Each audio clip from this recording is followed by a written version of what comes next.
All right, hello everyone. Welcome to the show. On this show, we are going to explore the journey of life, how to build a strong business and a career, and how to build an overall life that you can be proud of. I'm your host, Jim O'Neill, and on this podcast, we're going to talk to real people, entrepreneurs, business owners, people who are leaders in their field, and just generally awesome people. We're going to have real conversations about life lessons, struggles, and hope. And this podcast is proudly sponsored by BHD Gutters, your home's best defense against the brutal weather of Northeast Ohio and potentially costly repairs.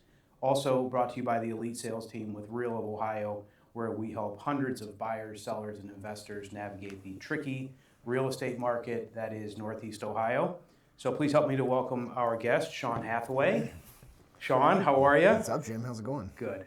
This is going to be fun. Yeah, I'm looking forward to it. Yeah. All right. So, where are you from? Born and raised Akron, Ohio. Nice. Right here in the backyard. Best place on earth. Something like that. It's great. I love it here. I enjoy Ohio. Yeah. Everybody likes to, stuck in Ohio and all these things, but I mean, Dude. I don't know, dude. It's a pretty good place to raise a family. Yeah, it's a pretty good place to build a business too. It is. Yeah. Yeah. Yeah, it is. People are pretty normal. Yeah. For the most part. Yep. And yeah, very good. So what is something that most people, that's like, a real important part of who you are that most people don't know? I would say my background, just kind of how I came to be a business owner. Like, I feel like if life had something to throw at me, I've experienced it. Yeah. So, grew up in Akron. I had very heavy influence from my grandparents. My dad was in and out of prison most of my life. He got into an accident in the late 80s. I was like 4 or 5 at the time, got addicted to pain meds, and similar story that everybody, a lot of people would experience. So as a result of that, I had this pretty big influence from my grandparents. All throughout high school, I kind of had like a mixed relationship with my father, and mom did everything she could, so I kind of had a good exposure to work ethic. Like, she didn't have a degree or anything, and I was like one of the latchkey kids, and then she went back to school, so I was, at some type of a care facility where, daycare or whatever, or the community college she went to had a child care facility. It's like 9 p.m. a lot of days. So How old are you? Like, what years was this?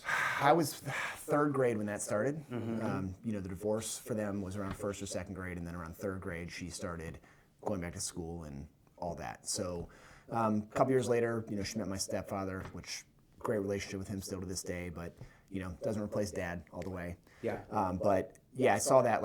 She worked essentially full-time job, full-time student for probably 18 months, 2 years to get some type of education to be able to get a good job. So fast forward to high school, I knew I was going to join the Marine Corps.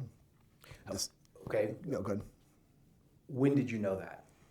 I went to East here in Akron. They had a JROTC program. Okay. It was a Marine Corps JROTC. And 2 fantastic leaders of that program, retired Marines that did, highest echelon of the Marine Corps. They settled back here in Ohio and were teaching at the school. And so they were a really positive influence as well. And I say I knew probably before my junior year, because I told my... What year did you graduate? 2002. Oh, yeah. Yeah. Okay. So we're the same year. Yeah. So I knew pretty early on. I told my mom that she could either sign for me or I was going to wait 3 months and sign myself. Yeah. So I joined the delayed entry program. So my whole senior year of high school, I knew when I was going to ship to boot camp, all that. So a week after I graduated, I shipped to basic. Okay. I had grand plans, though, of serving my country and getting my education because my grandfather retired from Goodyear, and I wanted to go in his path, so I was going to be a finance major. Okay. But when you join the Marine Corps Reserves in 2002, 7 months after 9/11, Yeah. doesn't exactly play out that way. So had some deployments, one deployment, but also a lot of active duty time with, did some recruiting for a little bit, a lot of training exercises. So fast forward, my Marine Corps time, that was 2002 to 2008. Okay. Shortly after, it was either before or after I got back. I think it was right before my deployment. Yeah, it was before. My dad was in prison again, and he got out. I let him stay with me, and rent money came up missing. I found needles in a room, and shortly after that happened, I ended up deploying to Iraq. Well, I was gone. What year was this? This was 2005. Okay. Yeah, 2005. So while I was gone, I decided like I can't do the sitting behind a desk, you know. And Sorry. yeah. So what did so during that time, which was very active for the United States military, what did life look like in the Marine Corps Reserve? Like, Yeah. what I mean, because you probably had a job, right? Yeah. And then a lot of training, and you were 21, 20. I was young. Yeah. 18, 19, 20, 21. Okay, so let's just take a second, because I think that had to be a lot of stress. Yeah, it was a lot of uncertainty. Yeah. So like I got done with my training, like boot camp, and then went to my initial. I was in communications, so did all that. That lasted probably from June until December of 2002. Okay. Enrolled in Kent State. Okay. In the spring, so January. I lasted like I don't even think I finished that semester because we were told like, hey, orders are coming down. You're going to get shipped out. Hard lesson learned on that one because I ended up withdrawing before orders came.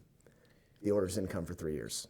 So a lot of wasted money during that first semester. Yeah. But a lot of uncertainty, I guess, is the biggest way. Yeah. You know, you don't know when you're actually going to go. You hear a lot of rumors. You go on these training exercises and you can tell it's geared towards like a more urban type setting, which was Iraq or Afghanistan, and to some extent outside, you know the mountains in Afghanistan. But you knew it was probably coming at some point. You just didn't know when. So I would say uncertainty was the biggest thing. Yeah. Just because you kind of almost feel like your life is on hold because you don't quite know, like you might graduate college, you might get this great job, and then the orders could come like next week. Yeah. Where you're going to be gone for a year. And it's like, so yeah, I'm sure you probably had some nights where like, all right, I have an exam tomorrow, but I might be shipping off to Iraq in 3.5 weeks. So why should I? Yeah. And why should I spend my Friday night studying? Right. When there's a lot of uncertainty. And it was also very mixed. So I started at the main campus at Kent State, and I ended up actually finishing at the Kent Stark, the satellite location.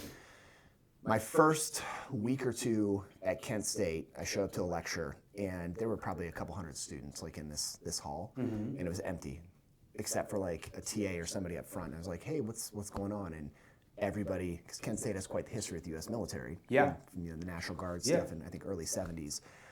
Everybody's at like an anti-war protest. The whole class skipped, and I'm like, ugh, no. Don't know if I'm in the right spot here. But I ended up switching to the Kent Stark campus, and it was a much different experience. Like I remember one of my favorite classes randomly was an anthropology class about human evolution. Super cool class. Have you read or listened to the book Sapiens? I have not. Check it out. It's a good listen. I mean, pretty dense. Very interesting. Yeah. It was a very interesting class. I mean, we can get off on a whole subject of human evolution, but I remember the instructor, because it was coming up towards like I knew I was going to be going at that point, and he like actually took the time to tell the whole class like, hey, before we wrap up, we have one student here who's probably going to be finishing early ahead of everybody. Here's why, and just want to thank him, whatever. So it was a very different experience at Kent Stark compared to the main campus. So I would say the uncertainty is the biggest thing. You don't quite know when it's coming. Sure. You know it's probably coming. What does that do with relationships? Especially when you're that young. Yeah. So. Yeah. I mean, uncertainty just translated into stress. Yeah, absolutely. Yeah. Yep. So I imagine that was extremely difficult. Yeah. So going to deployment, we had a very rough deployment. I was here locally. I don't know, it made the headlines quite a bit. We had a lot of casualties. Fortunately, of course, I was, came away unscathed, at least physically. Sure. And then come back, get into law enforcement. I decided, I just didn't want to be behind a desk at that point. Okay. So I tried getting into law enforcement, which was also a bit of a stressful process. The requirements were harder back then, 20 years ago than they are now. Absolutely. A lot of recruiting problems today, so going through the process, I've always tested really well. So I would rank top 3 on multiple tests. What do they test you on? A lot of it is anybody can take the test. A lot of it is just like how you think and common sense. So it would be like a loose understanding of the law, really like how you would interpret it. So like, here are the facts. This is the law. What fits? So it would give you the information. So a lot of like reading comprehension, and then applying that to a scenario. Or there would be a map, and it would be like, what is the shortest path to this location? Okay. Memory as well. So you would like study or recall. So you would like look at, say, 5 said you would have like 3 minutes to study 5, like a mugshot, and then like the age, name, and what the offense was. And then you would have like a series of 10 questions immediately after without being able to reference the mugshots. Okay. So Yeah. a lot of that stuff. I've always just been a good test taker. So Okay. I'd go to the test, we'd get to the background portion. I took, I think, 5 or 6 polygraphs. Okay. Failed half of them. Okay. Answered the same every single time. They're just that subjective. Interesting. Yeah, they're truly subjective to the person who's giving the test, Okay. the examination. So I ended up getting into the Summit County Sheriff's Department. Okay. Went to their academy, got a job there. Subsequently got laid off pretty quickly. It was 2008, the crash, all that happened. Got on to Springfield Township, was there for a couple years. Okay. And then was at Macedonia from 2012 until 2022. Oh, wow. Okay. Yeah, so that about was 10 10 years. 10 years there. So about close to 15 total in law enforcement. Yeah. Okay. And you were a canine? Yeah, canine, Macedonia I did quite a bit. I ran our jail as a canine officer, did a lot of narcotic stuff. Okay. I was a sergeant, ran a shift, ran a team, so we're a smaller department, 23 to 26 most of the time. So Yeah. we Route 8 runs through Macedonia, doesn't it? yeah, Route 8. Yeah, we had Route 8, we had 271. Yeah. It was right through there. Yeah. 480, small section of 480, and then the Turnpike was a mile south in Boston Heights. Okay, so you probably respond to... Yeah, so we would get a pretty good mix of stuff. The residents Yeah. were great, but I mean, a lot of people just coming in. I mean, like right when you walk into Macedonia, the sign is like the crossroads of Ohio because of all the freeways that come through Sure, there. and that's... So we would get our fair share of stuff, but Yeah. most of it was like from people outside of. Right, Macedonia. exactly. Yeah, I think you think of Macedonia being from the area, you're like, oh, pretty quiet town, nice place Yeah, to live. yeah. But yeah, if you start thinking about the interstates that run through, and I don't think that most people who don't I don't really understand law enforcement a ton, but I know a lot of people in law enforcement. Yeah. And so I just kind of, through being friends with people who are in law enforcement, understand that interstates, turnpikes are always where a lot of the action Cheap goes. motels right there as Oh, well. yeah. Yeah, so, and that was like some of those years were like peak, like fentanyl and just coming in. And I mean, we would go to the same hotel room or motel room like 3 times within an hour and a half because they would just hide the dope. Yeah. And then the other people would use it. So like, Yeah. So yeah, so you think you wouldn't have that in a town like Macedonia, but it just happens everywhere. Yeah. And then, all right, so let's talk about like stress during that role. Yeah, I mean, always. Yeah. I think my experience in the Marine Corps and probably childhood as well. Like I've never get too high, never get too low. I'm able to maintain, like pretty calm. But Yeah. what is interesting though is like now, especially like post Iraq, like we'd go to a crash where, like a fatal crash. Yeah. I have no problems, but like I cannot watch like a gory movie right now. Okay. I can't do it. Okay. But if it like something happened, right in front of me, no problems acting. I'll just respond to it. But if I have to like sit and watch something, I can't do it. Let me ask you this: what do you think about the? So people are saying that that trauma is equal to everybody. Okay. Okay. Like the worst thing that's ever happened to me registers in my brain equal to the worst thing that's ever happened to you. And our response is the same, although the severity could be way, you know what I mean? Yeah. I've never visited a fatal crash. Sure. Or an active war zone. Right. But maybe the worst thing that's ever happened to me is my hamster died. You know what I mean? Yeah. But our brain has an equal response to that stress. What do you think about that? I think there's probably some merit to that Yeah. because you don't know what that person's perspective is. And like for me personally, I've seen some people. Here's a quick story. Yeah. I used to play poker quite a bit. Okay. And I was at a card game. There was an old timer there who had on like I think a Vietnam hat, and I always like go out of my way to try and acknowledge those people. And then they ask, I see I was a veteran of Iraq, like you guys had it way worse than me. Like I mean I had a phone number with a 440 area code, like a phone in our room in Iraq. They didn't Vietnam. Good luck if you even got a letter half the time. Yeah. Horrible living conditions, and I made that comment to this guy sitting at the table, and unbeknownst to me, somebody from my unit, somebody that just I didn't come across, there's 1,000 people in a battalion, Sure. was sitting at the table, and he like was ready to fight me over it. He was like, "How dare you say that? How can you say we didn't have, this guy had it worse? What is wrong with you?" Like in his mind, what we experienced was way worse than what this person in Vietnam experienced. We went through the same thing. So I think what you're saying, like, everybody processes things differently, and depending on the person, like the hamster example, I mean, one of my dogs just passed away. Sure. And, my son, like, the worst thing in the world that's happened to him. Because it probably is. And he's 9. So that doesn't mean it was any less impactful to him. But Right. over time, you get wisdom, you understand, like, okay, in the grand scheme of things, this probably isn't, the worst thing ever. But for him, like, that's what he's perceiving as, like, the worst thing that's ever happened. Yeah. So yeah, I think there's some merit to it. It's easy to judge others for reacting a certain type of way. Yeah. But you kind of have to step back and say, all right. Well, and I think it's probably people judging themselves for reacting a certain type of way to a situation and saying, like, why can't I just get through this when Sean's been through all this stuff?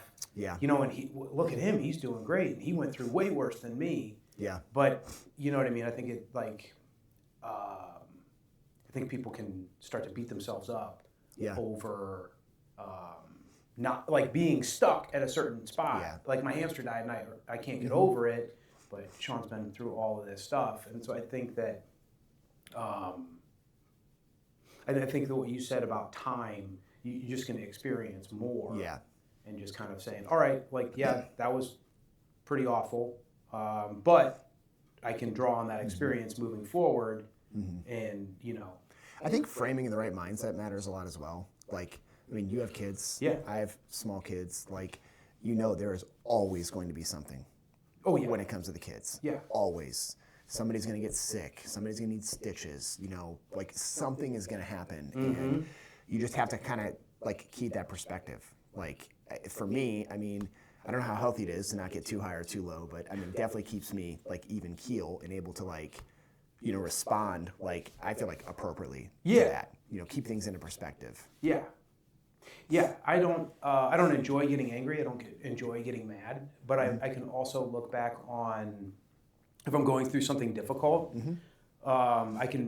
This is something that I've learned over the course of time, but I can very quickly categorize it and just start to ask very specific questions like, what am I worried about here? Yeah. Am I worried about I'm going to lose something I have? Am I worried about not getting something that I want? And then that kind of puts it into a certain bucket, and then I can say like, okay, well, let me look back. Well, the first thing I say is this going to be a big deal in 6 months?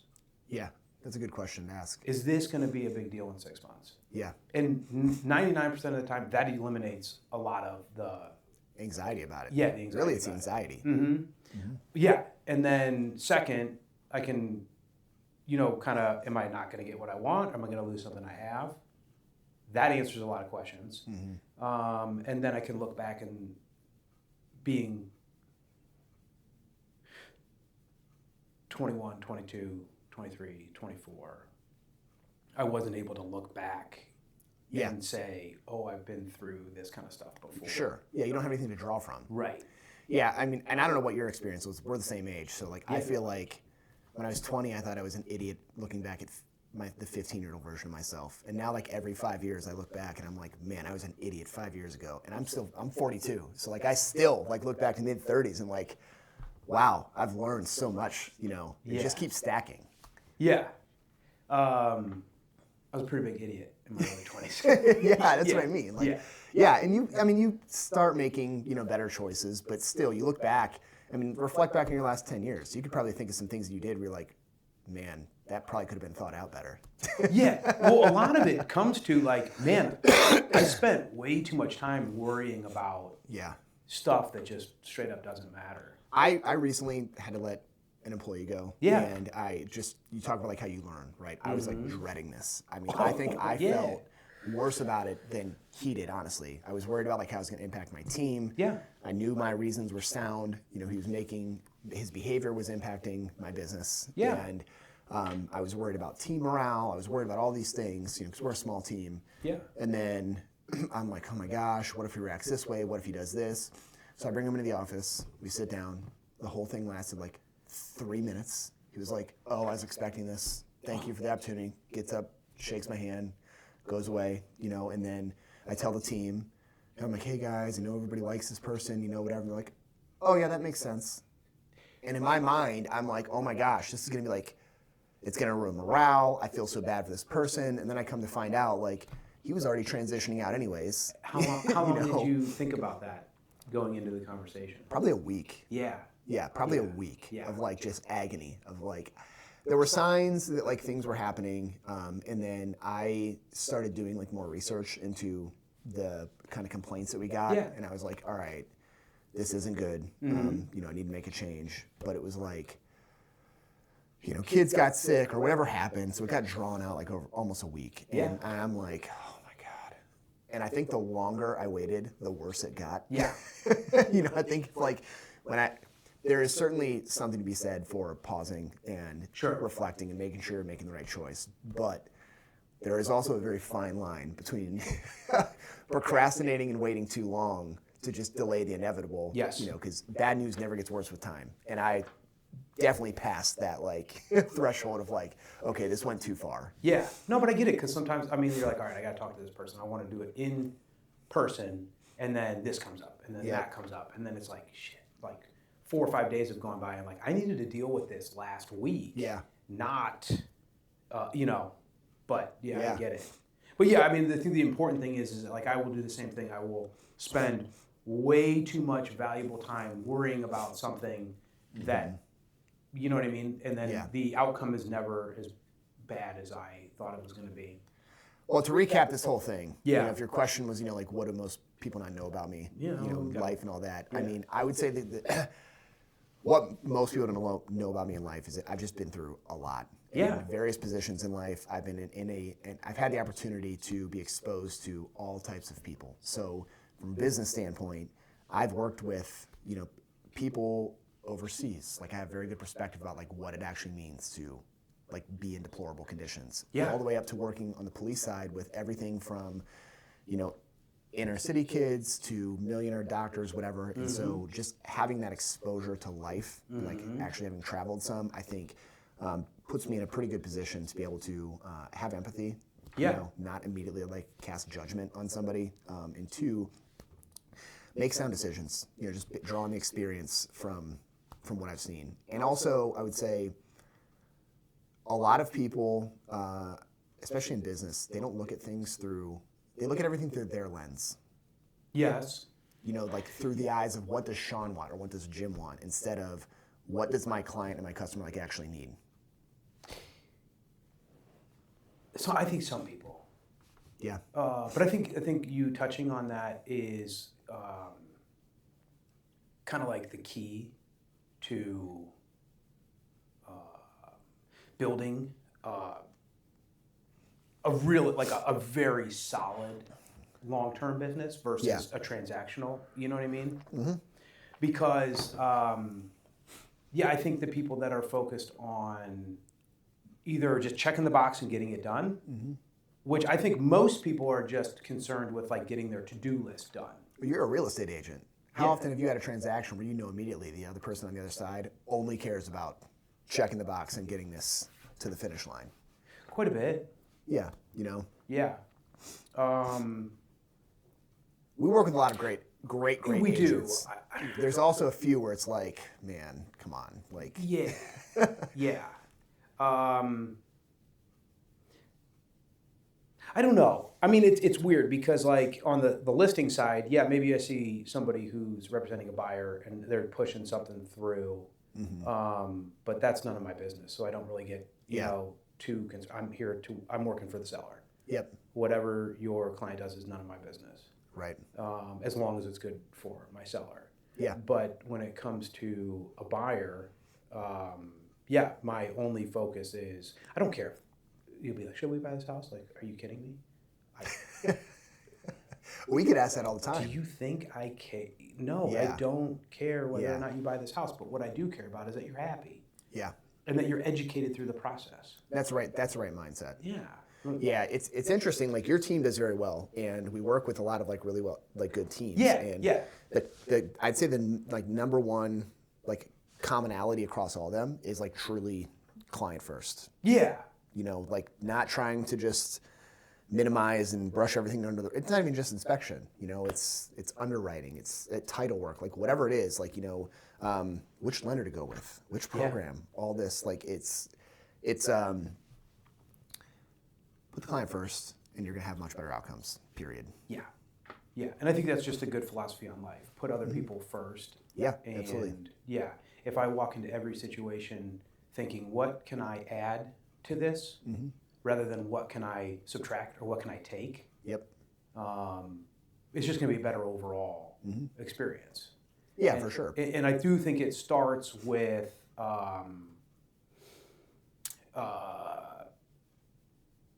daily life. Yeah. And then, because whoever I am in my life is who I'm going to be in business. doesn't just naturally change. No, it's just like Yeah. change, you know. Yeah. Now I'm a good person. Yeah. Where I'm a shitbag outside of work. Like, Yeah. you know, if you genuinely treat other people with respect and look for what you can add to any situation, that just translates into business. It does. I agree. The saying, I think Tony Robbins said, like, I can only grow professionally to the extent that I grow personally. Yeah. And yeah, if you want to have a successful business, start learning about who you are Clean and up your own trying house. to get clean up your own house first. Yeah. Okay. So, I guess let's go back to the police department, and then moving from that into home inspection. Yeah. Was there burnout? More trauma and stress. So Yeah. 2013 to, I would say 2012 to 2016, even factoring the Marine Corps, probably the most stressful time of my life. Yeah. 2012 to 2016. Got divorced. Both my grandparents passed away that were like influential in raising me, essentially. Took the place of my dad. My mom committed suicide. Like all of this stuff happened. And so I was getting a little bit burnt out with some of the police stuff. Not too bad, but local politics definitely played a role. Like there was a lot behind the scenes that people didn't see that was not great. Yeah. Caused a lot of stress for the department. And I've just been around so much with the military and like other leaders where I'm like, man, this like it just doesn't have to be this way. But it's the government, so it's very slow to move and change. But we had all this stuff happen, and I when the divorce was being like finalized, I just wanted to just move on with my life, and I was very in debt, probably $30,000 or $40,000 in credit debt. I didn't fight any of it. I just wanted to be done. And so this was right around the time my mom passed away, and I was kind of like at a crossroads. Like, what am I going to do? I had recently started working for another home inspection company part-time. Okay. I was offered a part-time job. I had a bit of a background. My family had a plumbing business growing up. In between police work, that like little gap in between Iraq and getting into police work, I did residential commercial electric for a little bit.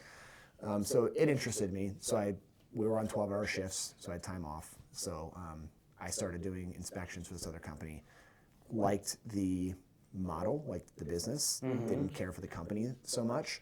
But as cliche as it sounds, I read Rich Dad, Poor Dad. Oh, Like same time period. Yeah. And I was like, you know what? I think I'm done being stuck in this like rat race. Yeah. And started building my business. We were very fortunate. We launched in 2018. Cops love donuts, so it was National Donut Day in June of 2018, and I had a partner at the time. We just went and dropped off a bunch of donuts and said, hey, we're cops on a home inspection company. It's National Donut Day, so here you go. And we got fairly busy, out of the gate. Busy, of course, relative. Yeah. But we were doing 20 inspections a month, Okay. from day one, which a lot of inspectors, it can take 2 years to get to that point. While working? While working full time, Yep. yeah. And just things, kind of kept growing. I kept investing a lot into education for the business side. I actually did finish my bachelor's degree, but I was full time in law enforcement, and it was under legal studies because I wanted to be a lawyer at one point. Okay. So, so I started educating more on the business side, and things kind of grew. And I met my now wife in pretty much started COVID in 2020. And How'd you meet her? good old Tinder. There you go. There you go. Yep. Yeah. Yeah. I was in Florida for a conference, and I was bored and swiped right, and the rest is history. So I somehow got a defense attorney from Tampa to be interested in a cop from Ohio. But she came up. It was so easy to travel then. We were getting $20 flights, round trip. It was crazy. Oh yeah. No one wanted to fly. Nobody. Yeah. So we kind of started progressing, and we got to the point where I was working 90 hours a week. Between both. Yeah. I was doing, and then I was on nights. So I would at that point, we had rotating days. So Wednesday and Thursday are the days you need to know. One day I was off Wednesday and Thursday. The following week I only worked Wednesday and Thursday. So we'd have 5 days. The days where I'd have a long 3-day stretch though, it would not be abnormal for me to work 6 p.m. to 6 a.m., sleep from 6:30 to 9:30, do an inspection, go to the gym, go to work. Okay. Sleep 3 hours for 3 straight days. So I would get 9 hours total sleep for 3 days, and then just sleep for 10 hours straight. Why didn't you cut the gym out and go back to sleep? It keeps me sane. Yeah. Yeah, it keeps me sane. Running, lifting. I've consistently lifted since I would say early 20s, mid 20s, Okay. somewhere around there. I've never been the biggest guy, so I figured if I was going to be a police officer, that I better be strong. Yeah. I better be able to run. Yeah. So that was kind of my philosophy the whole time. Well, so you guys had a death on that apartment with an officer while you worked there, didn't you? We had, not at Macedonia, no, but I knew of some people. Was that in Twinsburg? Twinsburg, yeah, right next door. Yeah, and in fact, it was a canine handler, Josh McTarian, and my first job was at Summit County, and I, within first week, was working the pod for Ashford Thompson, who killed Josh McTarian. So yeah, immediately exposed to, oh wow. Very close to home. Yeah. So, but yeah, the gym, I just. Yeah, I feel asked a about slug, that. man. Yeah, just if I go more than a few days, I'm Yeah. ugh. Yeah. I don't know what that comes from, but most of the people that I am close with are the same way. Well, you don't drink, so imagine if you didn't have the gym.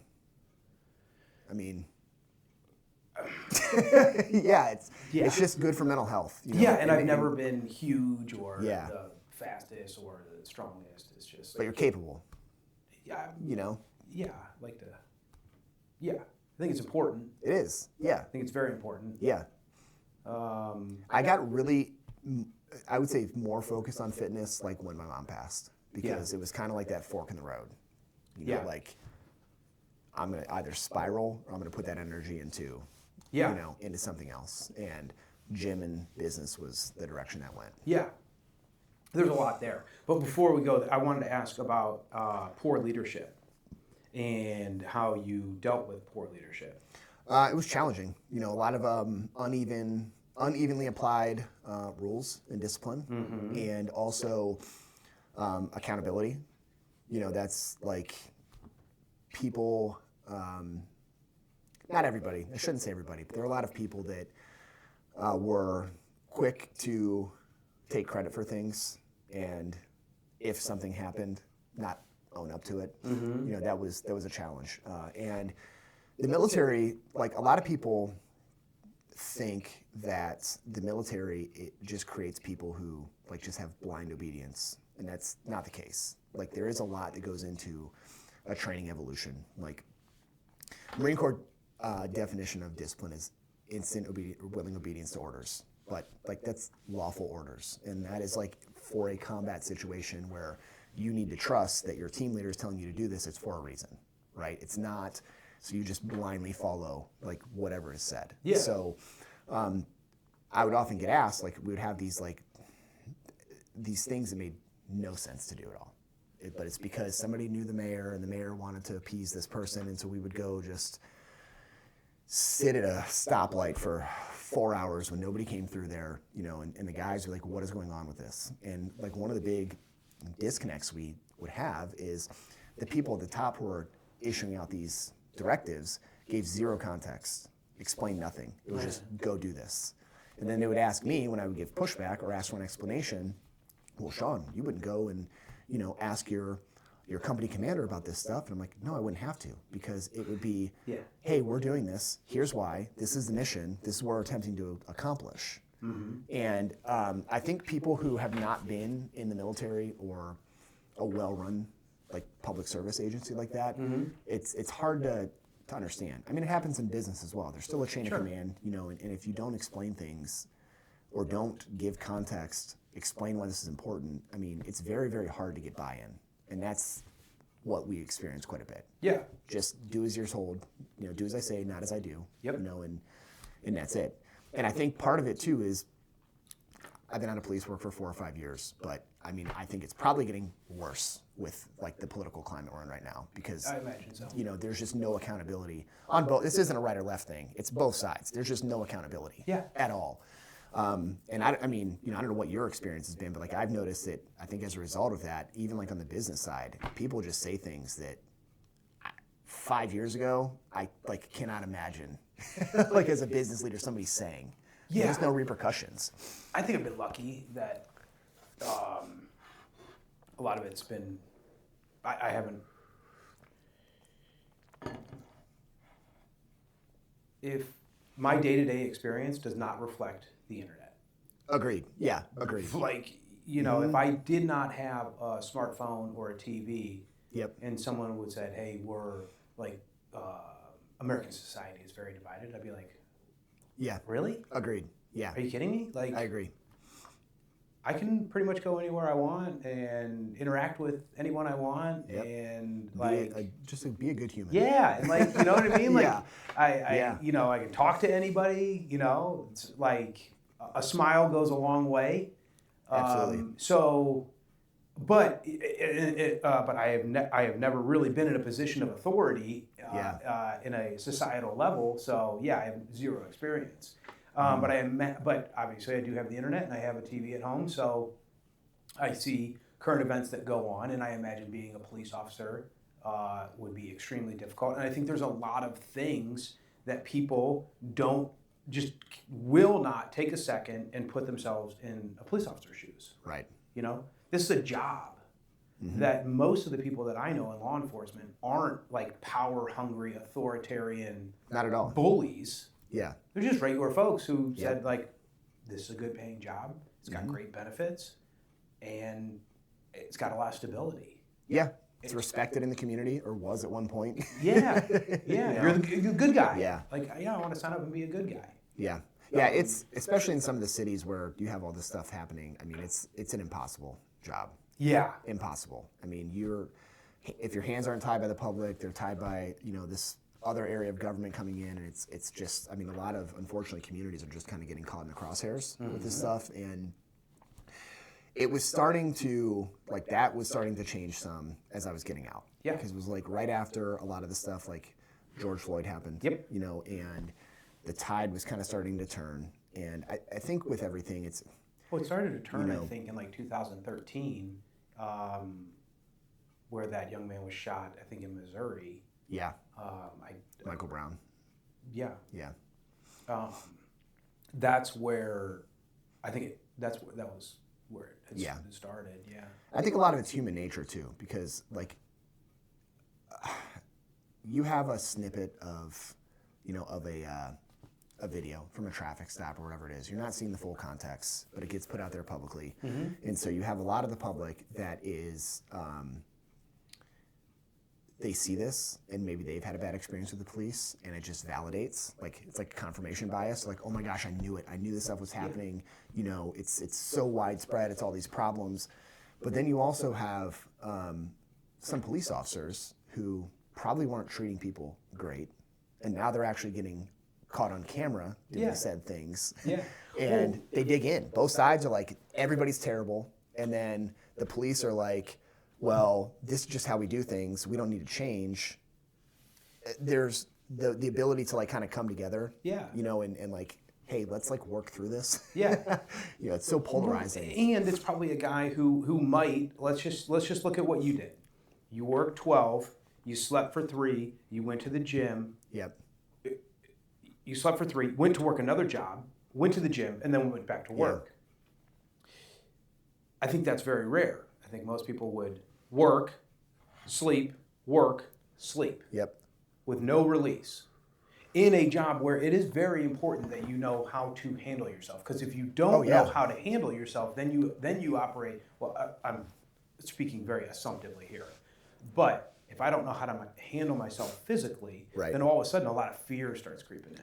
You're spot on. Yeah, I mean, you respond to the level of your training. Period. And then fear kicks in.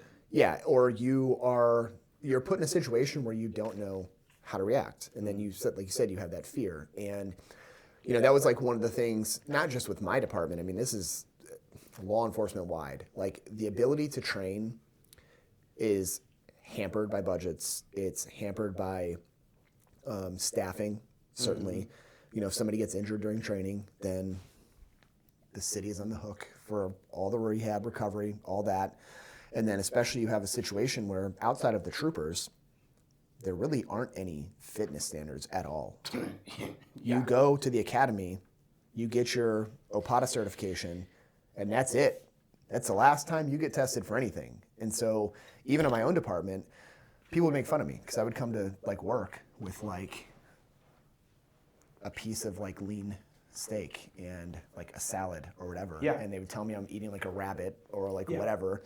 You know, oh, wait till you hit 35, wait till you hit 40, wait till you hit this. And that started at the top. Like that was, you know, the leadership saying that stuff. Yeah.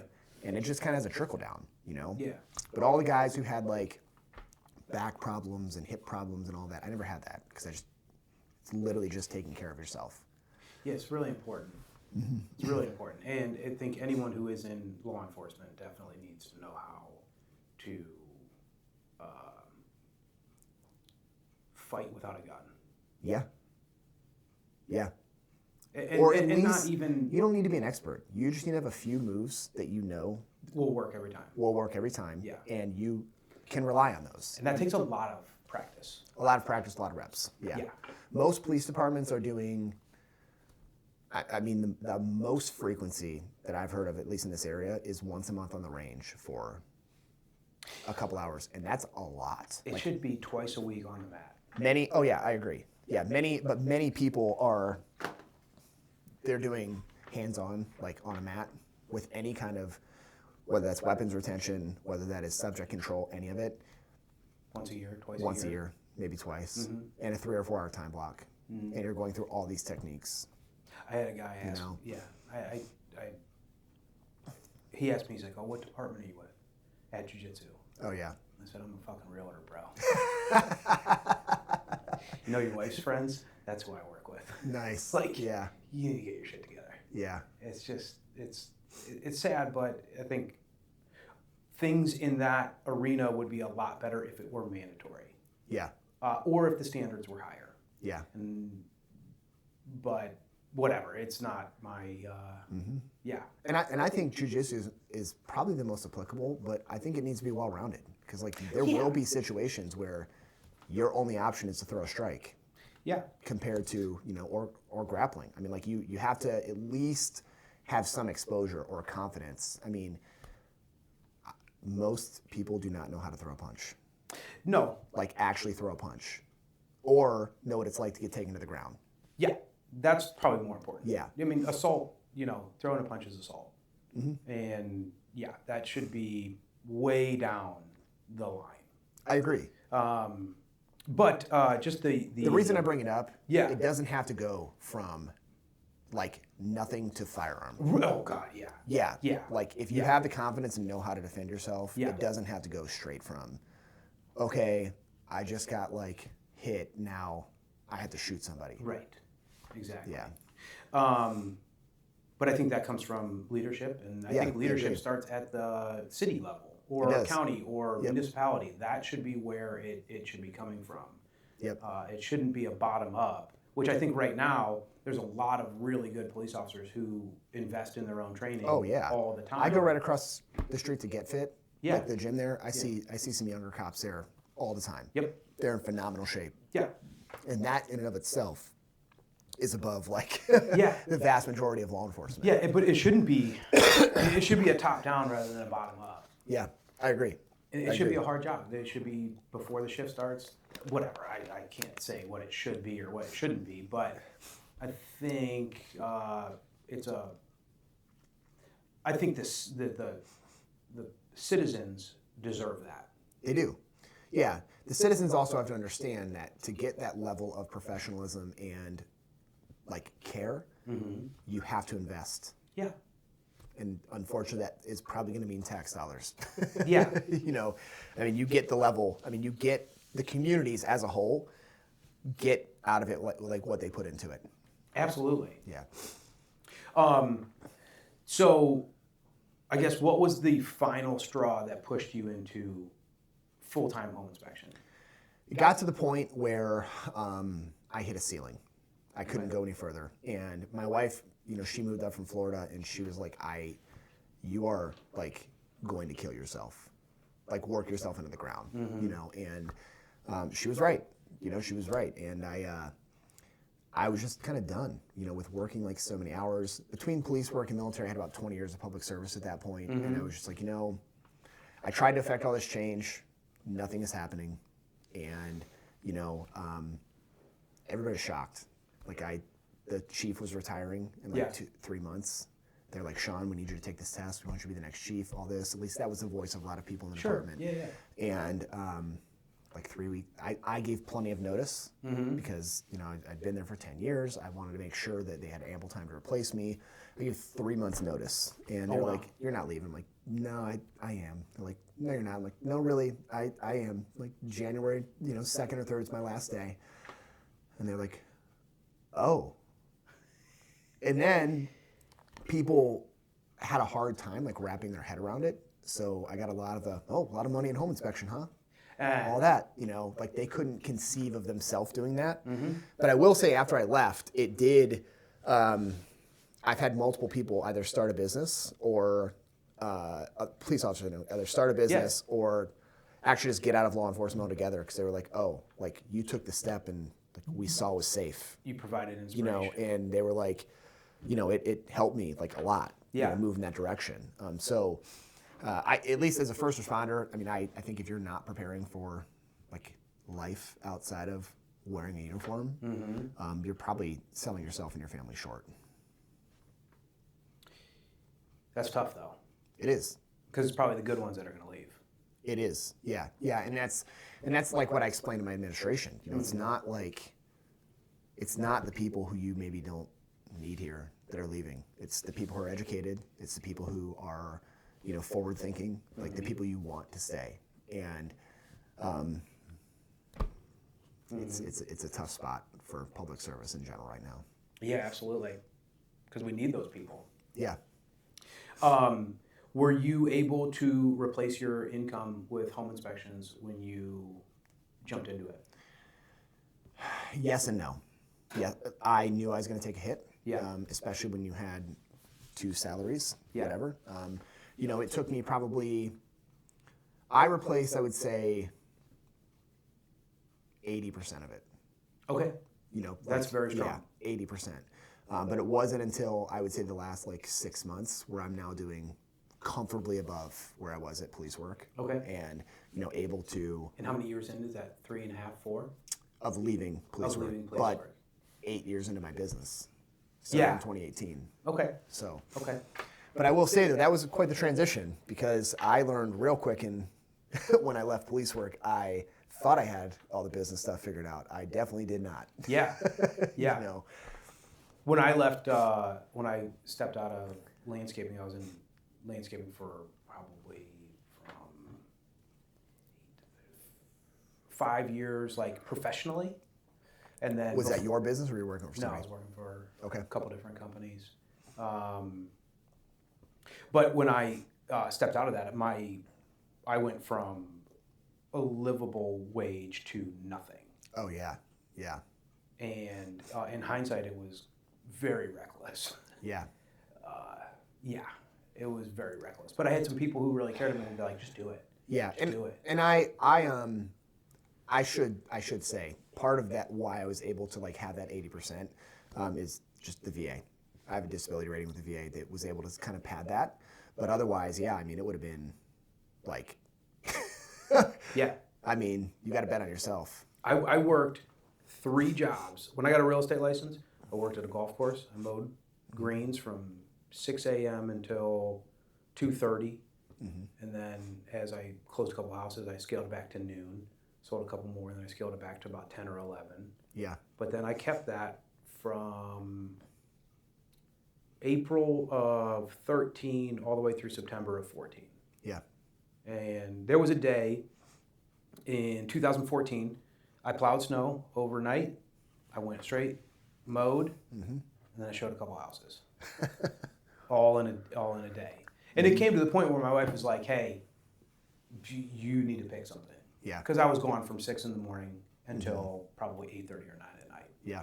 And then we had a young child, and she's like, Can't do this alone. "Yeah, it was a sit down talk." It's a big one. We did. My wife and I didn't reach that point, but if it had gone much longer, it would have been like, "Hey, I love you, but Yeah. like, Yeah. you know, Yeah, I'm just not. I don't know. I'm very whatever. It's just like this is what I have to do. Well, that was the other thing too. Like why part of why everybody thought I was insane. My daughter with my wife, because I have older kids, and then my wife and I have 3 younger kids, was born in February of 2022, February 5th, 2022. Okay. My last day at the police department was January of 2022.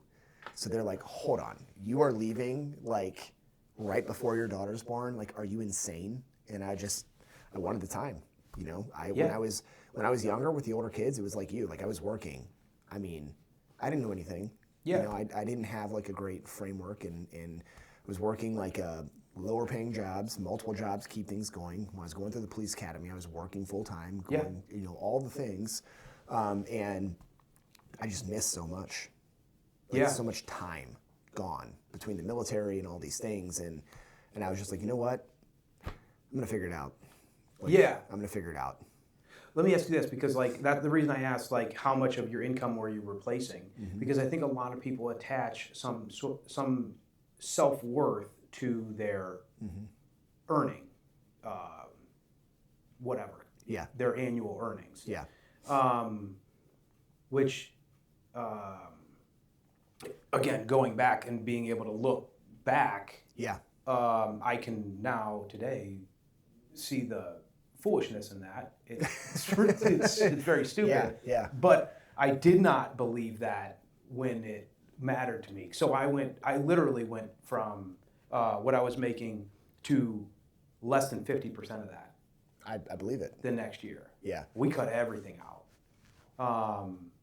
But it was very, very important for me to do that, because now I can, it removes a lot of fear from decision makings. Oh yeah. Because I was very, very happy at that time too. Yeah. Absolutely. A lot of uncertainty, but very happy.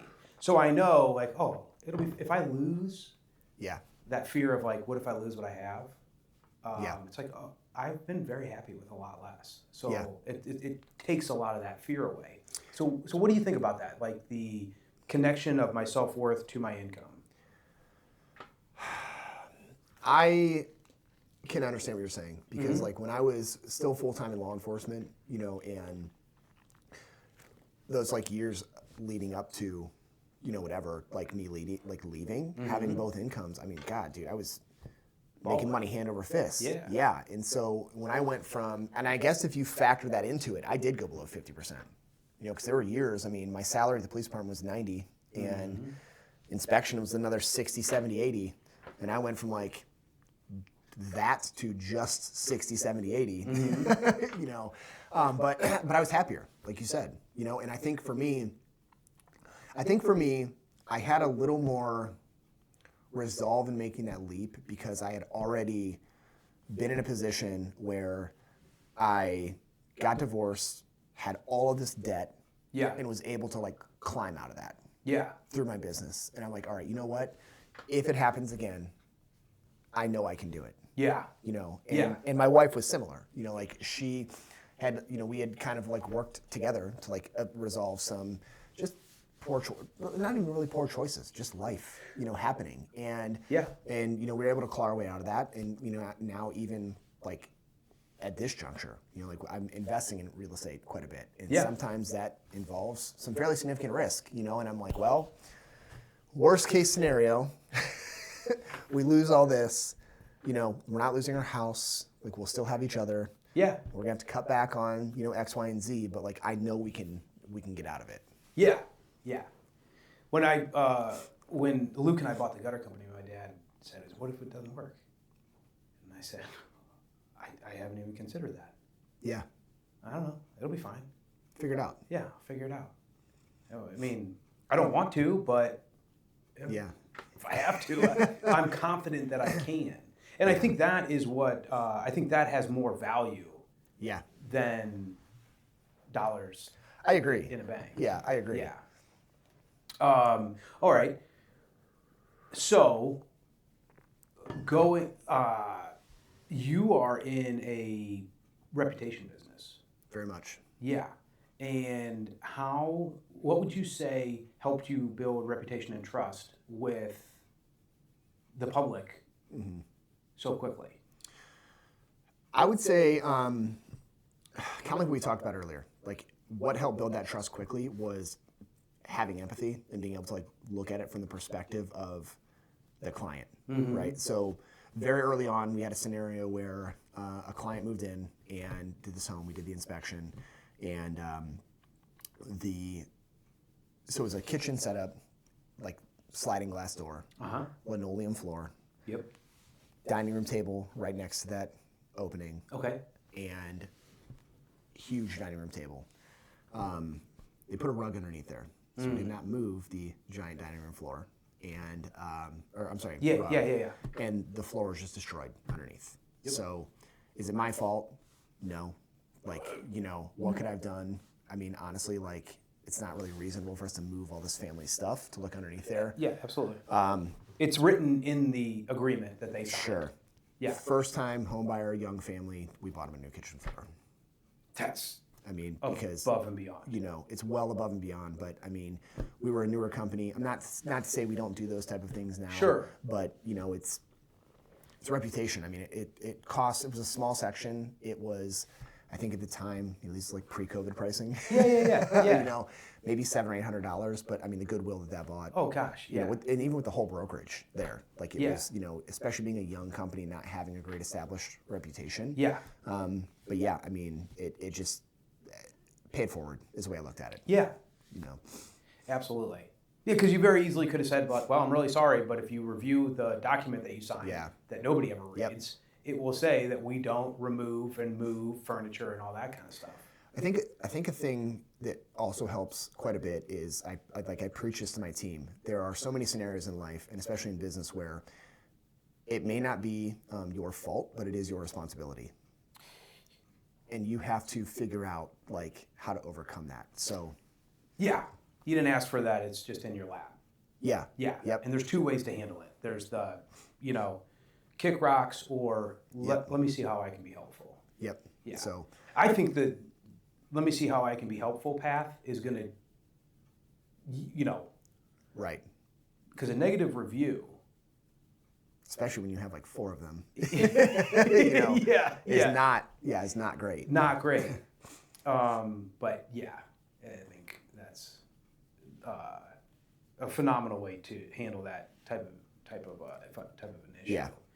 One thing that I think is a difference maker with inspectors is how information is delivered. Oh yeah. Yeah. Do you want to talk about that a little bit?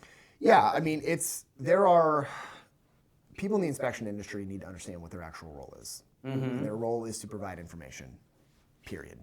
That's it. It ends there. And that information needs to be in a format that is easy to digest and doesn't create more problems. That doesn't mean that you sugarcoat anything. That doesn't mean that you don't tell them what's wrong with the house. But instead of creating all these problems, like create a path forward and give a solution. And the report has to be written in a certain way too.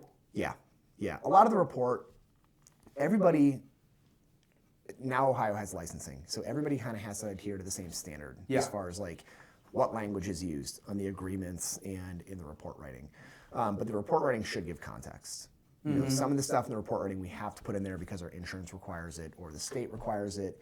But that's where like just sitting down with somebody is so critical. Yeah. Like being able to say, look, you're going to see all this stuff in the report. We have to put it in there. Here's what this actually means. Yep. As opposed to me just handing you, you know, a 100-page report and being like, oh my gosh, where do I even start? Right. You know. Right. Because your job is to provide that information, but it's also to highlight, like you said, state, local. You gotta check this box. You gotta check this box. Yep. But to provide them a document that, I mean, this probably is oversimplification, but it's like, hey, when you sue me, you know what I mean? I've got this. Yeah. You know, I told you in writing. Yeah. But it's like bedside manner. It's like a doctor. It is. Yeah. You know, the doctor can walk in and say, hey, yeah, you're screwed. Some of it too, right. Or a doctor can say like, hey, this is, you know, not ideal, but there's plenty of people who have gone through this, and you know, here's some examples, and you know what I mean. If you need some more resources, we're here to provide it, and you know. What a lot of inspectors don't do, and they should, is lead with curiosity. So, I'll use asbestos as an example. Yeah. Asbestos is I mean, I live right down the road. Yeah. Probably every house in the neighborhood has asbestos in some form or fashion. It's like microplastics. Yeah, right. It's there. But some buyers are very, very concerned about that. And instead of, you know, or a small leak in a faucet, or like insert whatever it is, and if you don't non-grounded outlets. Yeah, whatever. If you don't take the time to understand like where that concern is coming from, it's very easy to just be like, what's the problem? Why are you worried about this? Don't worry about it. Yeah. Like, and I've heard other inspectors talk to people like that. Yeah. When you just take 2 seconds to say, you know, why does this concern you? And then you find out like, well, I had a small leak, and then it turned into this, and then it turned into this. Great, Jim, I totally understand. Here's how you can repair this, and it'll prevent that from happening. Very different conversation than just saying, here you go, you've got a leak. Yeah. Good luck. Yeah. All right. What's been your biggest struggle in, let's go with the home inspection. Okay. I would say the biggest struggle we've had is the changing dynamics of the market. Okay. Because during COVID, at the peak of that, everybody, or like a very high percentage, were waiving inspections. Yep. And then now we're in a market where it's kind of shifting. Yep. But so like we're seeing buyers request more things. Okay. More radon tests, more sewer scopes, all these things. But then you still have a lot of real estate agents who are like, well, hold on. They're kind of used to how it was even 12 months ago, where buyers didn't have that like power. Yeah. And so we get caught in this kind of like position where the client may want something, but the real estate agent doesn't necessarily want this to go through because it could cause another hurdle in the negotiations. On the buy side, are you seeing that from the buyer agent or from the? Both sides. Yeah. Yeah, both sides. Because, you know, oftentimes it comes down to, I think, positioning. Maybe the buyer's agent not quite sure how to position it to the listing agent, you know, to be able to explain like, hey, why we're doing this. Doesn't mean it's going to be something big, but, you know, here it is. Yeah. And so I think just adapting to the market has been the biggest challenge. Okay. You know? Getting the right people as well, it's tough. I mean, it's very tough to find the right people. And just as the team has continued to grow, making sure we have good quality control in place to make sure that everybody is doing things like, you know, I have 2 former real estate agents on my team. So yeah, we do coaching all the time on how to engage with clients and agents. I think if you talk to any business owner, they're going to say, if you say, what's one of your biggest struggles? They're going to say the people. People, yeah. Why? It's such a challenge to be able to attract the right people and keep them happy. I mean, you have to find a balance of treating people in a way that makes them not want to leave. Okay. And also like providing them the tools to continue to grow. And you just have to, it all starts with culture, right? So if you don't have that good culture, I think for me, that was one of the biggest problems we had in the beginning. Is I came out of this and I was very much like, when I left police work in January 2022, very much fly by the seat of my pants because I was working 90 hours a week. And then I realized all these like gaps I had in culture. And I was like looking at this from the lens of, well, I'm doing all this work. Why does this bother you? And I lost a couple of good employees because of that. Because like just not being self-aware, like, well, this isn't his business. Yeah. He's not going to care as much as you. He also has a family, and like his whole livelihood is not riding on whether or not this business fails. He can just go get a job somewhere else. Yeah. And I think I asked too much without providing like the appropriate level of, I guess, compensation, but really I don't think it came down to that. I think it was just the burnout. Because I was like, I had to like almost slow myself down and be like, all right, what actually matters? When does this need to get done? Like what is the proper order of operations? Do you think you learned, does delegating stuff, responsibilities, tasks, does that come into any of it? Yeah. I mean, I've definitely gotten better about delegating.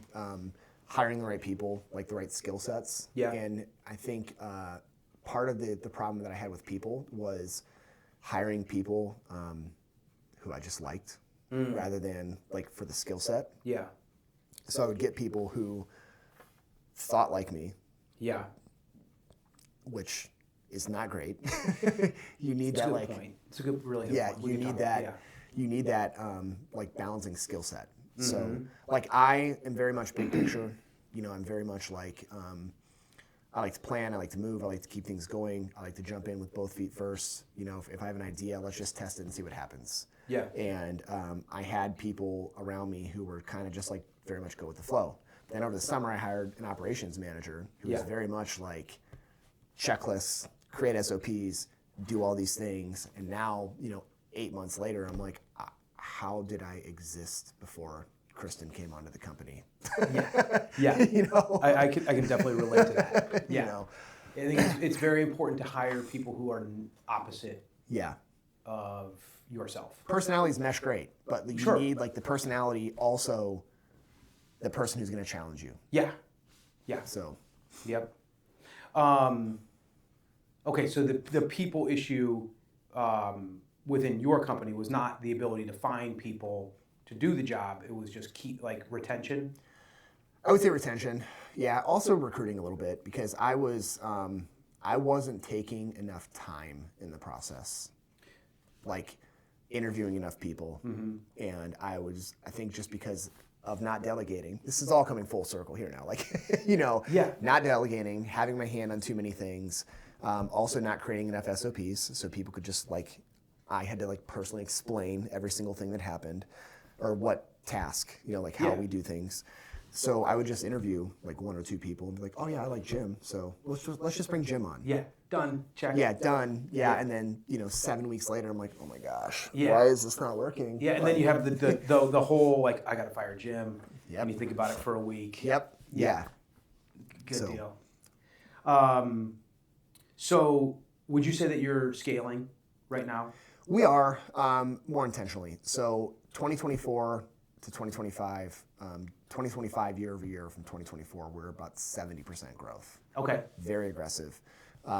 This year is more intentional on getting our finances truly dialed in. Okay. And our operations truly dialed in. And then we'll still we've organically grown quite a bit over the years. I would expect us to still have some growth. But delegation, good systems, getting the finance piece completely dialed in. The biggest thing with finance is I just want more in reserves. I keep a good pad on reserves anyways, but just with how kind of tumultuous everything is right now, I want to be able to go into the slow season next year and feel comfortable. Yeah. I thought I had enough this year. We're doing fine as a company, but I like to keep a certain floor in there, and it's creeping below that a little bit, and I'm like, okay. Well, it's to be expected because, Yeah. I mean, it's nice out today, but hopefully the seasonality of the market should start picking up here in the next probably between 3 and 6 weeks. I think it was definitely delayed by the fact we had like negative 10-degree weather for 3 weeks. Yeah, you can just see it on listings sitting and not getting showings, and who wants to go outside? Nobody. Yeah. Yeah. Yeah.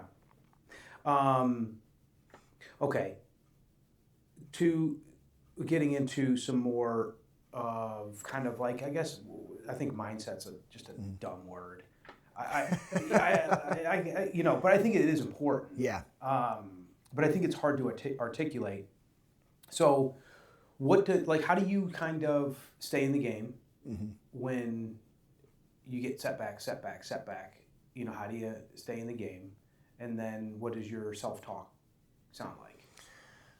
For us, to stay in the game, we go back to like first principles, like what made us successful in the first place. Well, for you as the leader and the owner, because that will have a trickle-down effect. Yeah. So that's a different, you know what I mean? Like, yeah, I understand. Yeah. Because if the leader is just do it because I said to do it, you know what I mean? Yeah. Like that has the effect. But like for you, when you wake up and you got kids screaming and, your wife's like, I need help now. Yeah. Well, I've dealt with this. I mean, because of been a rough year for like cold flu, and so, I mean, my wife is back. She's an attorney. Yeah. She is back in office, normal business hours, a lot of court time over the last few months. And so it's been me who's been the person to have to take on, like, getting the kids from childcare. Yeah. If they're sick, whatever. For me, mindset, the word, whatever, but like I do think it is important to keep a clear mind. Yeah. So the biggest thing I do is I just try to wake up early, like before everybody else in the house wakes up. What time? 5:30, somewhere in there. My wife typically wakes up around 6:30. Kids are in that range, 6:30 to 7. But if I can get up at like 5:30, and I just sit in like complete silence and drink coffee. Okay. I mean, I'm not big on like doing movement right away or anything like that. I'll get that in like later in the day. But just sitting there before the chaos begins, and like, I mean, sometimes in the winter, especially like when it's slow sunrise, like I'll get up and turn the fireplace on and just sit there and drink coffee and just have that moment of peace, because I know once the kids gets up, it's nonstop until 7, 8 p.m. What about your phone? I'm pretty bad about my phone, Okay. honestly. Yeah, I've been trying to work on that. So like especially in the morning, that time period. Right. I'll pick up and it's so easy to doom scroll and like look at all that stuff, and so then 45 minutes goes by. 45 minutes goes by, and then it's like, oh great, well now it's time to keep moving. Right. But no, phone. I've been trying to be more mindful about that as well. Set a timer and just put it over on the side. It's not going anywhere. All that stuff, like, society now is go, go, go, go, go. And like you get instant feedback, whether that's on social media, whatever it is. And Amazon, I mean, you can get something delivered within like an hour at this point. That microphone, I ordered it yesterday at 4 o'clock. Right. Yeah, I ran out of protein powder last week, and I could pay an extra $2 to have it delivered within 3 hours. I'm like, sure, why not? Yeah. No, but in the morning, I do the same thing. I wake up earlier than I don't wake up at 5 or 5:30. I wake up at 6. Okay. Still earlier. Yeah. And but the day starts with right away. 2 dogs, let them out, put their collars on, and then we're working with them on training. And so I've got you know what I mean? Yeah. Got a little routine I run them through. But for a while, I would wake up and just grab my phone and just start boom, boom, boom. And one thing that I kind of told myself was like, well, it helps me wake up. The phone? Yeah. Yeah. It's instant dopamine. Yeah. Like, all right, I'm good. But what I've done now is I just sit and I sit on the couch and I watch the sliding glass door, because when they're ready to come in, they're going to come to the door. Yeah. So I just sit there and drink coffee and watch the door. Yeah. And that's just whatever. It's literally 3 to 5 minutes. Yeah. Because they want to eat. Yep. They run out, they do their business, and then they want to eat. And then I bring them in, run them through their routine, and then I just try to not look at my phone in the morning. But I do have time where I'll just zone out into my phone. Oh yeah, yeah. It's And I just try to keep it like not scheduled, but there's some discipline wrapped around that. Because even at 42, I get sucked into my phone. Like my well, the 12 algorithms now are just locked in, man. I mean, it's yeah, it's a real thing. it is. It's a real thing, and it is addictive. Oh yeah, yeah. It'll get you. Yep. So, okay, staying sharp, waking up early. What is your? So like.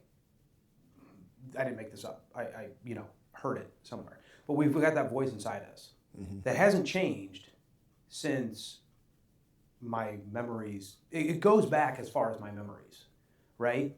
And that voice hasn't really changed, right? So what does that sound like to you? Actually, it has changed. It's changed a lot for me. But what is that? For me, I think I have very lofty goals for business and like in life. And so if I'm having those moments where I just don't feel like doing anything, or like I get, punched in the teeth, whatever it is, I've been pretty good about reminding myself, like, okay, you need to do like the quiet, boring work. And also things are nothing is ever as good or as bad as it seems, like, in my opinion. Like, so like for us, we've had a fairly slow start to the year as far as like volume goes. But then I look at our numbers and I'm like, oh, we're up 30% in revenue year over year. So I'm looking at like just one snippet where I see like, okay, year to date, we've done exactly the same number of inspections from 2025 into 2026. And then I look at the next metric and I'm like, oh, we're actually up 30%. Also, we did more volume or revenue in the first 6 weeks than one of my other friends did all of 2025. So I think we're doing okay. Yeah. Yeah. And then I'm able to kind of like redirect like that energy to like, all right, what would help move the needle like now? And then I like start to prioritize things that are more like bigger picture, gets kind of pushed to bigger picture. And then I focus on like looking at things that matter. Like maybe an agent hasn't used us in 6 months. Hey Jim, how's it going? Just give him a call. How's business going? And just do things to stay fresh in mind, and that helps keep things moving in a good direction. So you use a lot of data. Yeah. You use data to direct self-talk. Yep. And that's a good hack. Yeah. It's cold hard.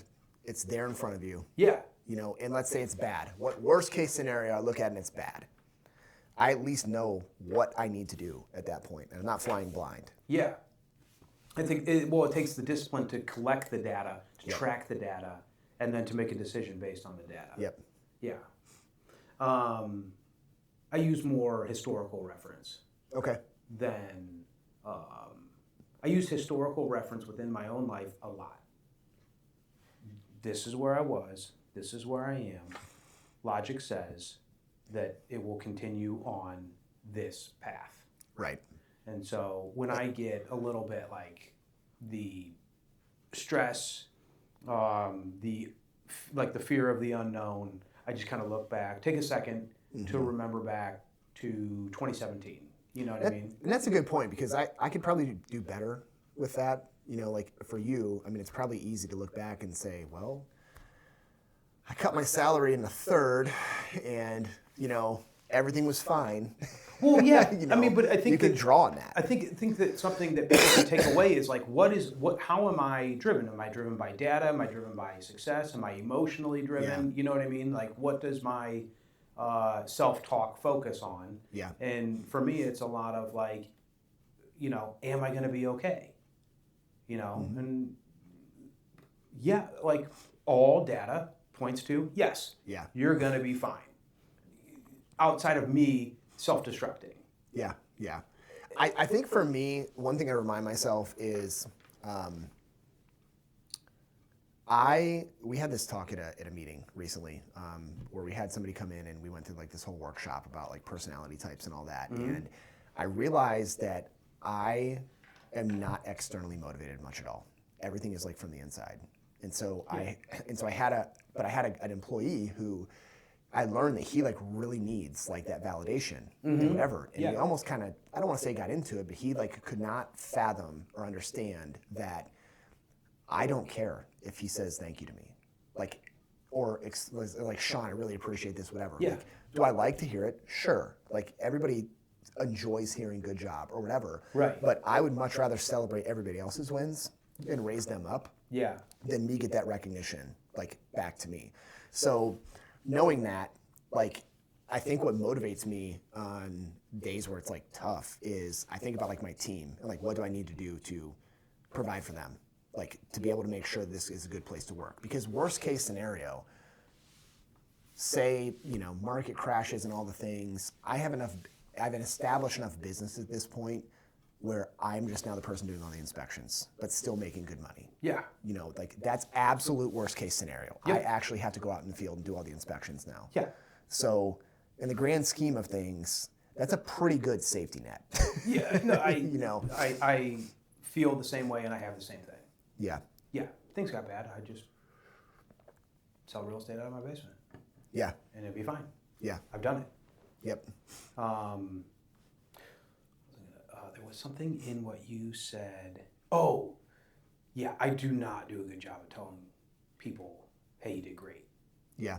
Because when I don't want to hear it. Yeah, Great I job. think it's very important to do it as a leader. Yeah. You know. Yeah, there's a lot of room for improvement for me with praising others for doing a good job. Yeah. And this is silly, but like I realized that when we had a dog trainer, and she's like, okay, tell the dog to do a good job.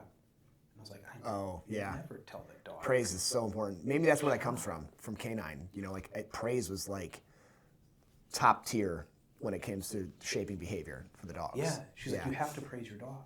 And you got to be annoying about it too. Like I never praise my dogs. It can't just be good job. It's got to be like high pitch, good boy, like, you know, all the things. And I've started now intentionally praising them, and they're so much better. Behavior change, yeah. Instant. Yep. Instant. And then my takeaway was like, maybe I should apply this to the rest of my life. Yeah. Like Probably. Yeah. All right, let's focus on marathon running for a little bit.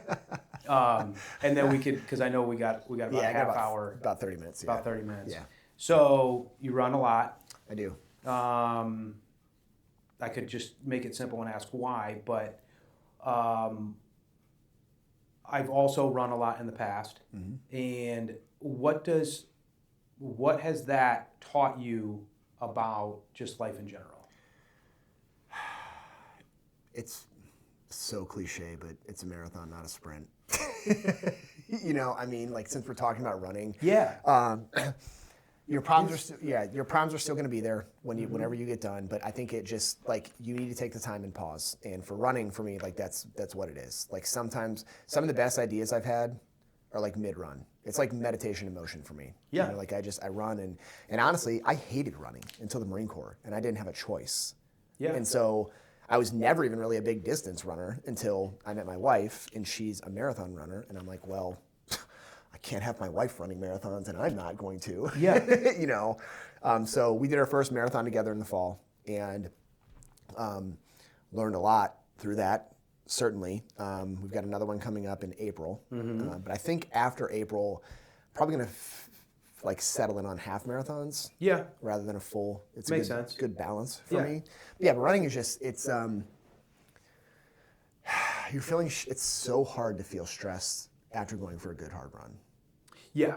You know, in that mentally stressed. Yes. Yeah. It's like when you're running, it's you versus you, and I think that's where I do a lot of like drawing from past experience. Yeah. You know, like I think about like really hard things that I've gone through in my life, and I'm like, man, like I think about my mom a lot actually, like when I run. Yeah. You know, like the challenges that she faced that led up to her wanting to commit suicide. Yeah. And I'm like, you know, I need to keep going. Yeah. Like you can always go a little bit further. Yeah, 100%. I ran my first marathon in 2012.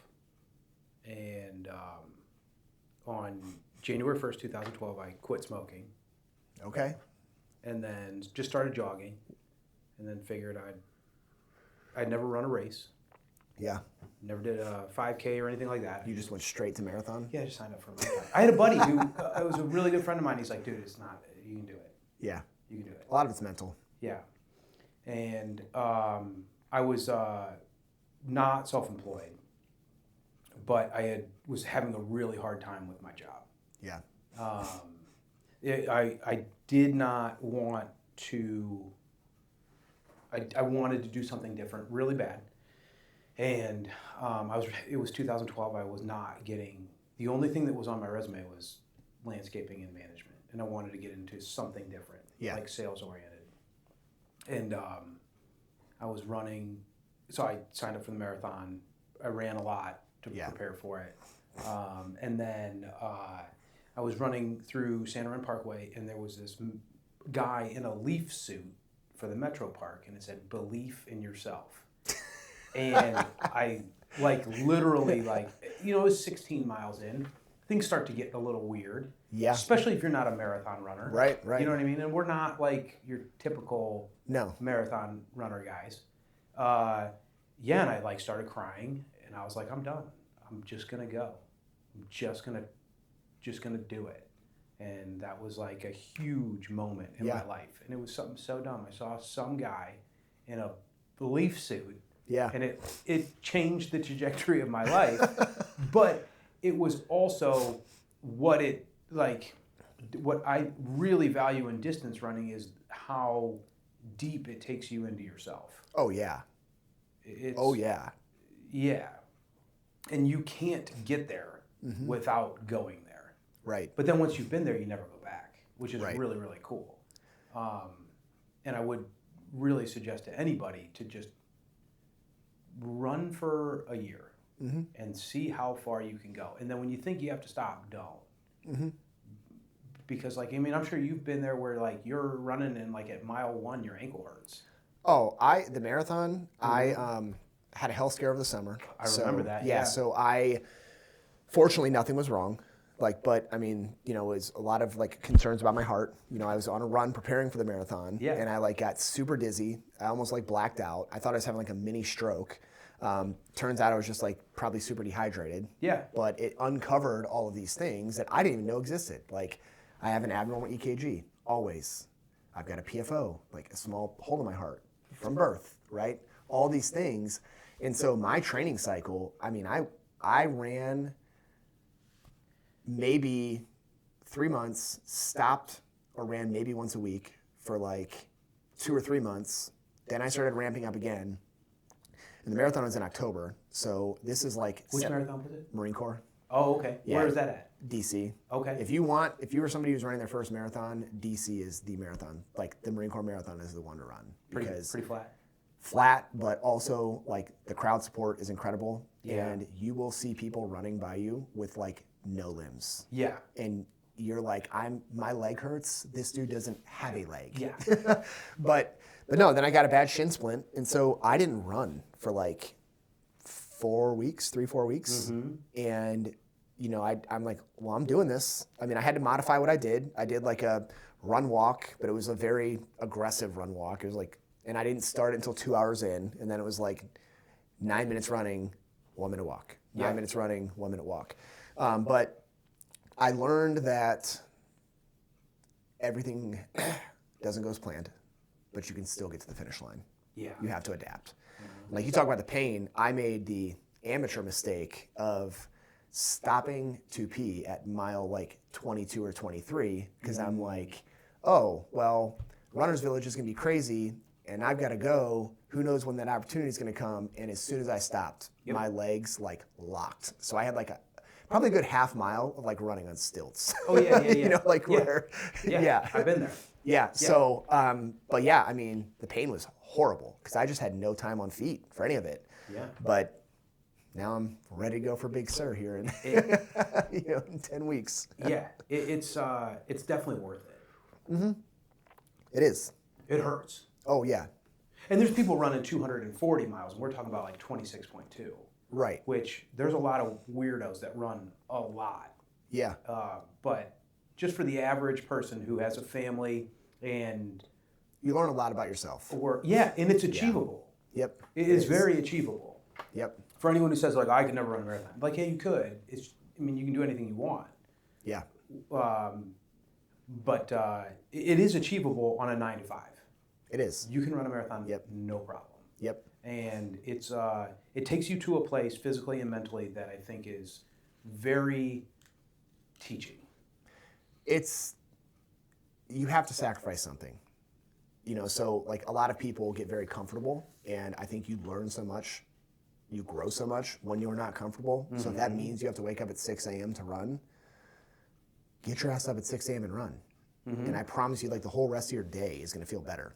Yeah. Compared to like just waiting till the last minute, rolling out of bed, going through the motions. You get a lot of clarity about who you are as a person. And I'm also a big, this is probably controversial, but I'm a big supporter of training while you're injured. Okay. I do something. Like I was doing, like when I had my shin splint, I wasn't running, but yeah, you're doing something. I was lifting. I've never stopped lifting. So, I was lifting, I would get on the bike, like something to just keep moving. That's training while injured. Yeah. Yeah, I think it's a trap that people fall into, like, wow, I was nursing an injury. It's an excuse. Yeah. Yep. Yeah, that's all it is. You can always do something. Yeah. Always do something. What does your weekly training look like right now? Right now, I'm lifting 3 days a week. Okay. So weekly training is 3 days lifting in the gym. Heavy lifting? Yeah. My goal, so I turned 43, and my goal by the time I turn 43 this year is I want to run a sub 2 hour half marathon. Okay. And 1,000-pound total in the same day.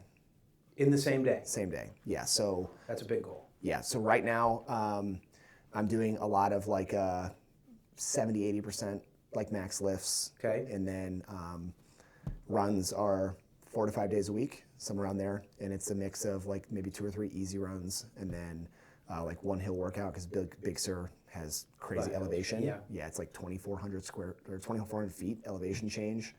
And then you're running downhill too? My neighborhood's perfect. Yeah. And I do sand run. So I'll go to sand run. Yeah. That route, the path that we ran, where it's like 3 out, 3 back. It's basically down and up. Yep. So I'm doing some of that. I have very strong quads though, so I'm hopeful that like that's going to be helpful with all the elevation change with Big Sur.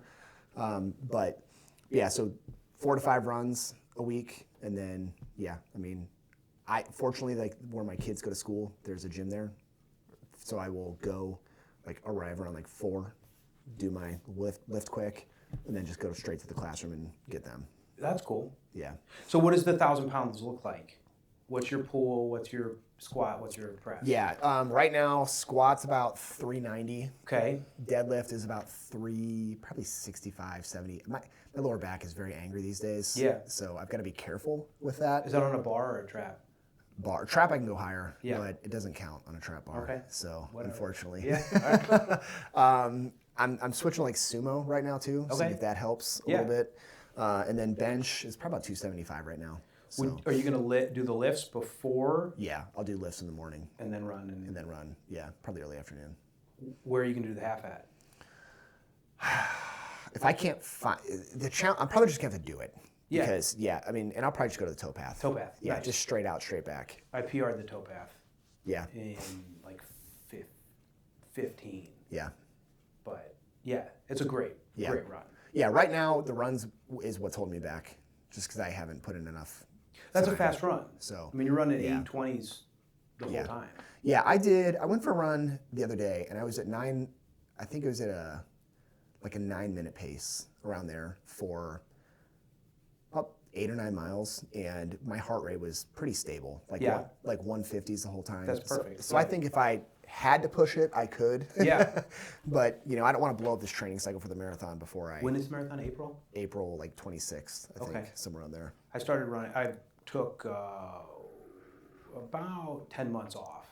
I blew my ankle up last year. Oh, dude, you blew up your whole body in the last year. I had a rough 12 months, but I started running again. Yeah. Yeah, and I'm like to do by the end of the year 5 miles in 40 minutes. Oh, okay. Yeah, and then I've got I've got other goals too. Yeah. Surrounded by fitness. Well, it's 5 miles, 40 minutes, sub 30-minute 1 mile swim, 30 chin-ups, bench 250, front squat 250. 30 chin-ups is up there. That's my easy one. Yeah. Before I blew my arm up, chin-ups are easier than pull-ups, but I was able to do 27. Okay. So Yeah. it's not a stretch. It's just something I have to really concentrate on. I'm pretty consistent around 15 to 20 on those, depending on the day. Yeah. Yeah. Right now, still building back my arm. I'm sure. It's going to be hard to hit all this. And if some of it needs to be backed off, like I'm not going to blow my arm up over a 250 bench. But if I shoot for that and come up short, then I'm going to be back to good strength. Yeah. Yeah, for sure. Yeah. All right, a couple more minutes left. Let's go with, what was the first CD or cassette that you ever bought? I think the first one I ever bought was Crisscross. All right.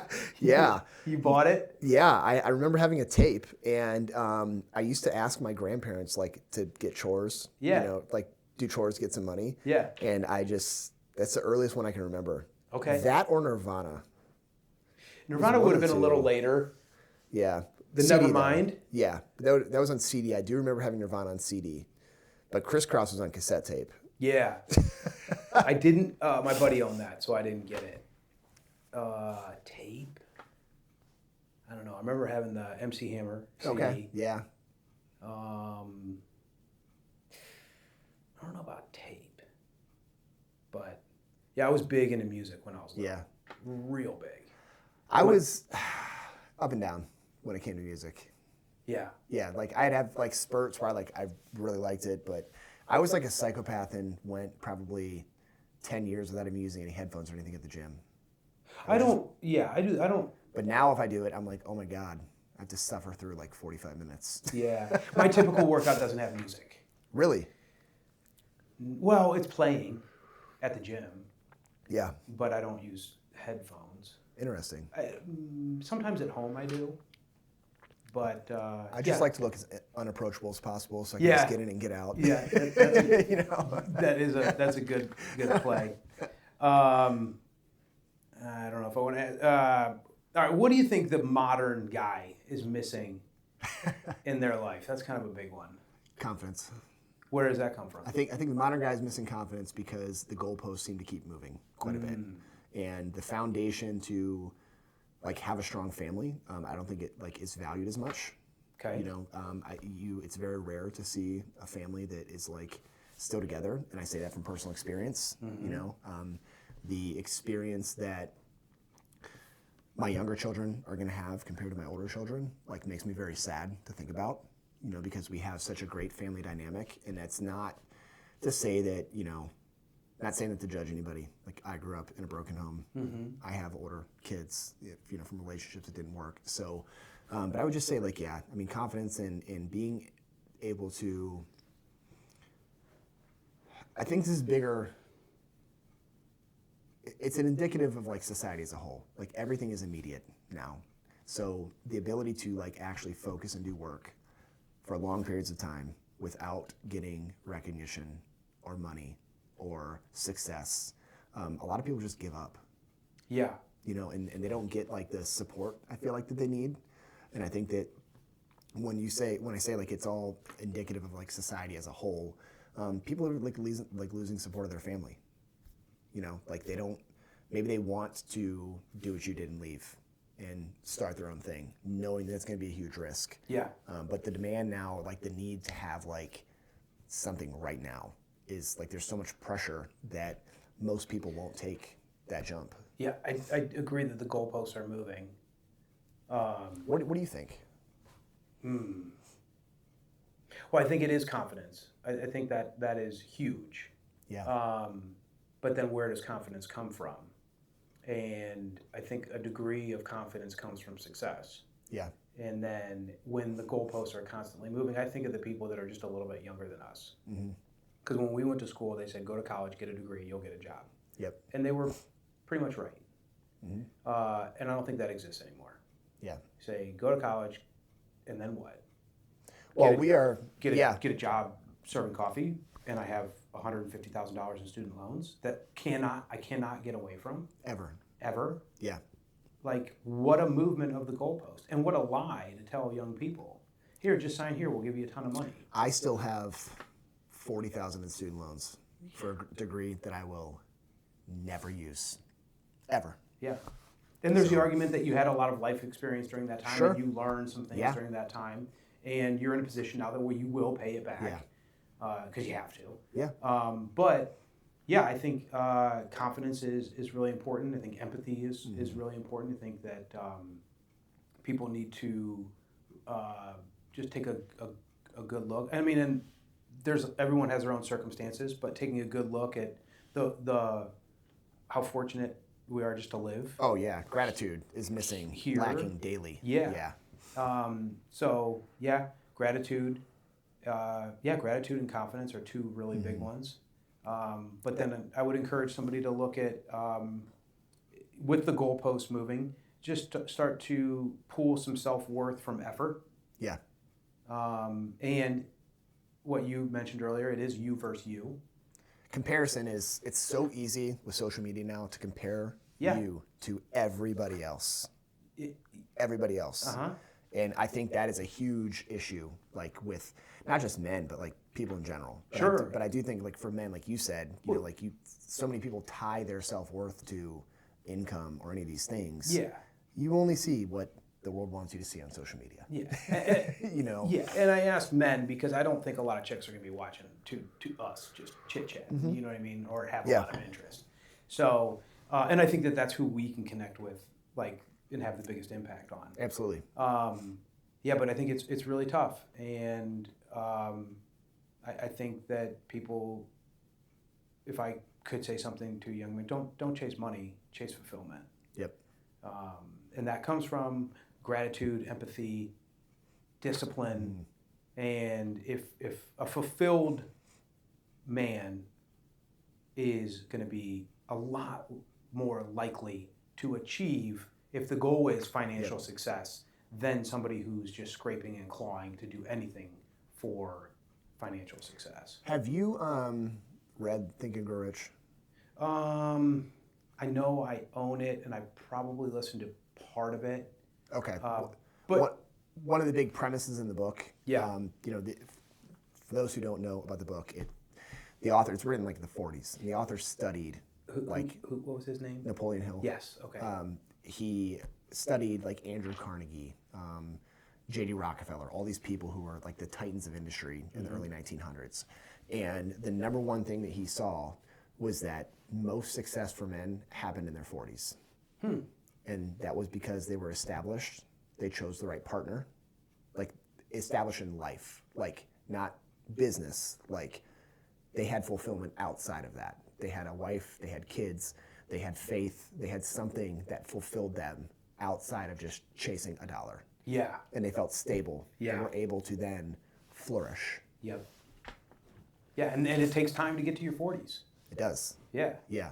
A lot of life, although the 30s were great, but life before, 35 was tough. Yeah. Yeah. Cool. Is there anything else? Oh, I got a couple more.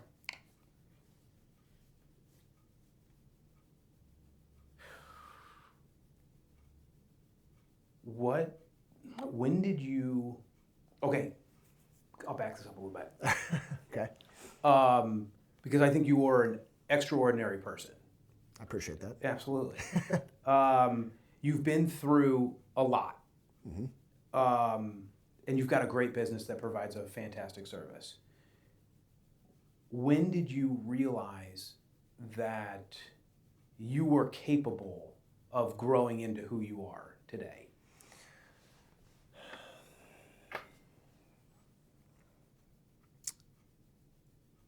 I realized I was capable of growing who I am today into who I am today. I think when I left law enforcement. Okay. Yeah, it was a little later, like because I had enough experience and I was 39. Yeah. Yeah, 39 at the time. I I'd experienced all that stuff with, all the death in my family, divorce, all that stuff. And then I built a business, and then I met like my amazing wife, and I was like, oh, okay, like everything that happened in my life does not define me, like who I actually am. Like we talk about like you versus you, and I finally realized like, all right, like the world is seeing now, like what I see for myself, because I did have a lot of support when I actually left, from family and friends. My wife fully supported it, and I kind of looked at like the comments that people at the police department were giving me of like, okay, I think I'm making the right call here. Yeah. Because they just couldn't conceive it. But for me, I kind of felt like you, where I'm like, what? There's really no other like option. Like I'm not even thinking about if I fail, like because it's going to happen. And I think a few years earlier, I would have still had that self-doubt. Great. Where can people find you? At Frontline OH on most handles. So we're on Instagram, TikTok, you name it, LinkedIn. TikTok. Yeah, buddy. All right. Got to be there these days. I don't know how to work it, but You got all this set up. You can figure it out. oh, this took a lot of help. I can turn them on. Hopefully they recorded. Yeah. Oh, wouldn't that be something? Come back. Yeah, that'll be fine. All right, dude. Thanks. Yeah, appreciate it. Good.